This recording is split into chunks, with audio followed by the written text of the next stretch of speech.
सूत्र है कबीर का बताया गया है। ये सूत्र पता नहीं किसका है पर कबीर का नाम है। उस पर अपन चर्चा करना चाहेंगे। जिंदगी से जुड़ा हुआ है। जो हम जीवन जीते हैं उस पर है। संतोष है तो दो रोटी और दो कपड़े भी आनंद है। लालच है तो चार गाड़ी और दो बंगले के बाद भी टेंशन है। संतोष महाभारत का वो जो सूत्र अपन जिक्र करते ना, यक्ष ने पूछा था युधिष्ठिर से कि सबसे बड़ा सुख इस जगत में कौन। युधिष्ठिर ने जवाब दिया था महाभारत में सबसे बड़ा सुखी है संतोषी। जिसके जीवन में संतोष है वो सबसे बड़ा सुखी है। संतोष नहीं वो सबसे बड़ा दुखी है। फिर वो कितना भी बड़ा अमीर रहने दो, वो बहुत बड़ा दुखी है। संतोष कैसा संतोषी व्यक्ति सुखी है। प्रभु श्री कृष्ण का भी एक कोई सूत्र है गीता में मैं पढ़ा था कि संतोष सबसे बड़ा समाधान भी है और बहुत बड़ा सुख है। बोल दो तो सुख के भी आगे संतोषी व्यक्ति का शब्द वही निकलता है बस। बस मतलब कि तृप्ति। आप कुछ नहीं चाहिए, जो है वो काफी है। और जिसके जीवन में मांग है, अपेक्षा है, वो कितना भी कुछ मिल जाए तो उसकी अंतर एक कोने में यही रहता है कि और मिल जाए और दे दो। समाधान नहीं है। कितना भी कुछ मिल जाए, संतोषी व्यक्ति का मन पशु के मन से ज्यादा नहीं हटकर रहता है। एक तरह का ले लो तो पशु की तरह ही मन, असंतोषी मन पशु के मन की तरह ही हो जाता है। जैसे एक राजा था, राजमहल में शर्त रखी थी कि एक बकरी पाल रखा था राजा, कि ये बकरी जो है इसको जो पाला खिला के लाएगा, चारा खिला के लाएगा, उसका पेट भर के लाएगा और मैं जांचूंगा। उसमें आप यदि उत्तीर्ण हो गए, पास हो गए तो आपको इनाम दिया जाएगा। दुनिया के कोने कोने से लोग आए, बोले कि बकरी को पेट भर के चारा खिलाना क्या बड़ी बात है, और पेट भर के लाए तो वो क्या पाला चारा खा सकती है, कुछ नहीं खा सकेंगी वो। और दुनिया आए और लेके जाए और दिन भर बकरी दिन भर चारा खाती, पाला खाती, पेट भर जाता, फुल खाए नहीं जाए फिर भी खाती। लोगों को जो लेके जाते उनको लगता कि भाई भर गया पेट बकरी का। राजा के सामने महल में लाते, राजा के पास ये परीक्षा लेने का ये साधन था कि वो हरा जो पाला चारा बोलते ना वो रखता था। बकरी आते ही बकरी के सामने ऐसा राजा करता तो वो खा लेती, तब वो फेल हो जाता व्यक्ति। ऐसे कहीं फेल हो चुके थे, कोई पास नहीं हुए थे। बकरी का स्वभाव कितना भी पेट भरा हुआ हो फिर भी पाला खाना यानी खाना। एक भी व्यक्ति पास नहीं हुआ। तब राजा बोल देता था कि तुम शर्त में उत्तीर्ण नहीं हुई है, ये बकरी चारा पाला खा रही, इसका अर्थ भूखी है। संतोषी व्यक्ति का मन ये बकरी की तरह है। कितना भी कुछ उसको मिल जाए फिर भी कभी समाधान नहीं। कितना भी कुछ मिल जाए तो ये एक प्रश्न पड़ता है, जैसे भरत बोल रहा था, कल पूछ रहा था मेरे से कि सबसे बड़ा दुनिया में कौन सी बीमारी, बोले ये बीमारी दिखती है कि लोग क्या कहेंगे। तू इतना बुद्धिमान, इतना चातुर्य, इतना होशियार, तू इतना धन कमा सकता था और इतना धन कमा नहीं रहा, लोग क्या कहेंगे तुझे। पढ़ लिख कर इतना होशियार होकर कोई धन नहीं कमाए तो लोग क्या कहेंगे। दुनिया भर का कुछ भी कर लो, सब कुछ कर लो, तो यही प्रश्न पड़ता है, लोग क्या कहेंगे।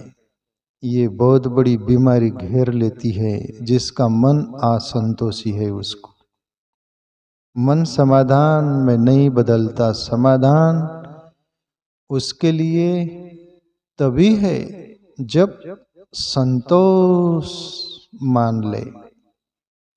आग जल रही होती, उसमें लकड़ी ईंधन कितना भी डाल दो तो आग कभी बोली है कि लकड़ी मत डालो, जो भी लकड़ी डालो जला डालती है। वैसे ही असंतोषी का मन है, वो कभी तृप्त नहीं होता।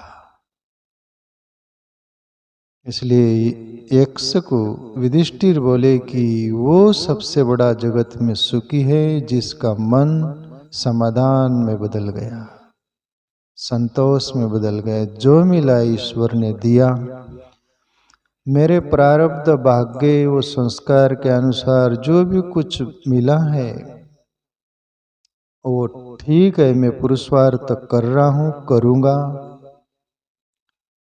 जो तुझ भावे सही भली कर प्रभु, जो तुझे अच्छा लगे। हमारी लायकात के अनुसार से भी ज़्यादा दिया, जो देगा उसमें समाधान है। हम राजी है जिसमें तेरी रजा है। ठेविले आनंद तैसे चिरावे, चित असुद्यावे समाधान। जैसी स्थिती आहे तैसेच परिराव, कौतुक पाय संचिताचे। मराठी संत बोले कि ठेविले आनंद तैसे चिरावे, बोले ईश्वर ने जैसा रखा है तुम्हारे प्रारब्ध कर्म संस्कार के अनुसार वैसा रहिए, पुरुषार्थ कर्म करिए, पर कोसिए मत खुद को भी और दूसरों को भी और परमात्मा को। ठेविले आनंद तैसे चिरावे, चित हसु द्यावे समाधान। समाधान यानी संतोष। चित्त को समाधान में कन्वर्ट कर दो, बदल दो, तो तुम भी सुखी, तुम्हारे इर्द गिर्द आने वाले भी सुखी, पूरी प्रकृति सुखमय दिखेंगी। परमात्मा को धन्यवाद अंदर से निकलेगा यदि समाधान है, संतोष है। तो संतोष नहीं है तो फिर असमाधान में बदलेगा जीवन और वह विकृति आएंगी। जीवन में जो भी कुछ आ जाए उसको स्वीकार कर लो। सुख आ जाए तो ये शेर जैसा है ना कि हम सुख खरीद नहीं पाते, दुख बेच नहीं पाते, फिर भी न जाने रोज उठकर क्यों कमाने जाते।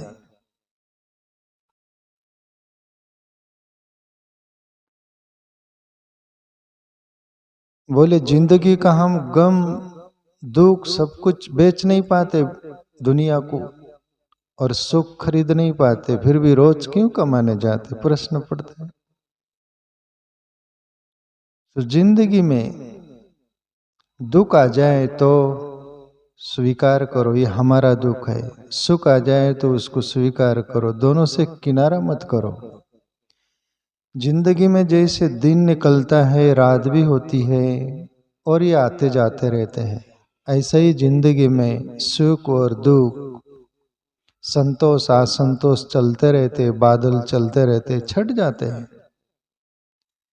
गम की अंधेरी रात में दिल को बेकरार न कर, सुबह जरूर आएंगी कि सुबह का इंतजार कर। गम की अंधेरी रात आ जाए तो उसमें वो दुखी मत हो जाओ, संतोष मानकर जिए, कर्म जरूर करिए।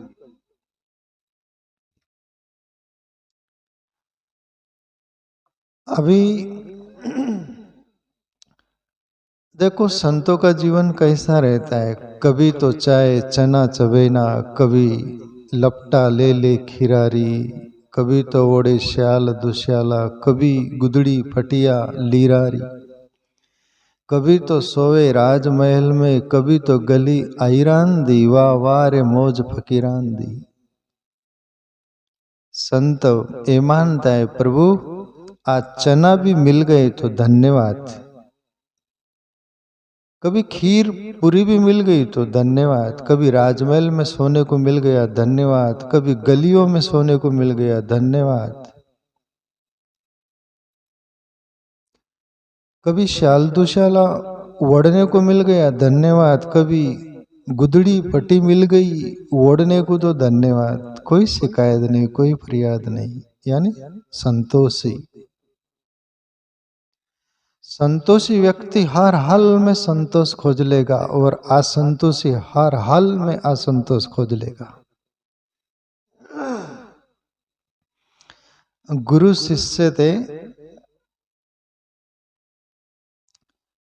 8 महीने किधर घूमते फिरते और फिर 4 महीने चातुर्मास के लिए अपनी कुटिया बंदी थी, वहां पर आ जाते। जंगल में थी कुटिया, लौट रहे और बारिश के दिन शुरुआत हो रहे हैं और बस कुटिया के करीब आधा किलोमीटर ही रहे होंगे, आसपास ही आ गए होंगे।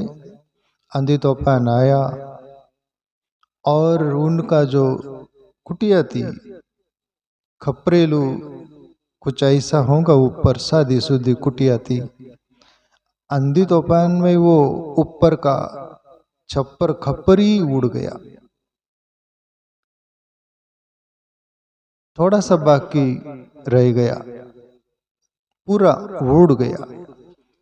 शिष्य तो ईश्वर को कोसने लग गया, प्रभु गरीबों की आपको कोई कदर नहीं, गरीब को ही देखता है तो अमीर को बहुत देता है। झोपड़ा था हमारा कुटिया, उसका भी ऊपर का छप्पर उठा के ले गया, उड़ा दिया हवा में। अब हम कैसे रहेंगे चतुर्मास में, ये बारिश का दिन है, सब कुछ ईश्वर को कोसता है, असंतोषी मन कोसेगा ही। गुरु बोले कि नहीं नहीं, परमात्मा को कोस मत, इसमें भी कोई न कोई भलाई होगी, हित होगा। संतोषी व्यक्ति कहीं से भी समाधान खोज लेगा। रात होती है और चंद्रमा निकला हुआ है, प्रकाश है बिल्कुल, और बादल छट गए हैं। तब गुरु और शिष्य सोए, बूंदाबांदी, थोड़ी सी बारिश, कहीं छिट्टे छाटे गिर रहे, सेला जोता शिष्य विकृत हो रहा है। ईश्वर काश नीचे होते तो आपके साथ में दो दो बात करता, कि ऐसा सलूट हमारे साथ क्यों किया। गुरु बोले चुप रहे। गुरु बोलते हैं शिष्य, ईश्वर ने आज ये छप्पर उड़ाया न होता तो आज ये चंद्रमा अपने को नहीं दिखता। कितना सुंदर चांद खिला हुआ है आकाश में, तारे भी कितने सुंदर दिख रहे, कितना खूबसूरत वातावरण है। काश ईश्वर ने आज छप्पर नहीं उड़ाया होता तो अपने को देखने को नहीं मिलता। गुरु धन्यवाद से भरा हुआ है। संतोषी मन, संतोषी व्यक्ति आपत्ति में भी समाधान खोज लेगा और असंतोषी व्यक्ति समाधान में भी असंतोष खोज लेगा।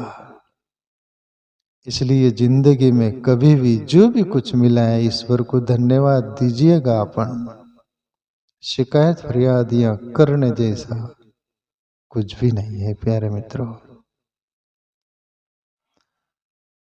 अपने को ऐसा लगता है कि परमात्मा ने हमें बहुत कुछ कम दिया और दुनिया को बहुत ज्यादा दिया। फिर सुख सुविधा हो, धन संपत्ति हो, दुख हो, सुख हो, कुछ भी हो, जो नहीं बोलते कि दूसरों की थाली में ज्यादा दिखता है, खुद की थाली में नहीं दिखता। ये मन की बड़ी दुविधा है। तुम्हारे पास जो भी कुछ है उससे असंतोष ये कृतज्ञ व्यक्ति है, और तुम्हारे पास जो भी कुछ है उससे कृतज्ञता व्यक्त करने वाला संतोषी व्यक्ति संतोषी व्यक्ति है। तो यहाँ पर जो बात चल रही है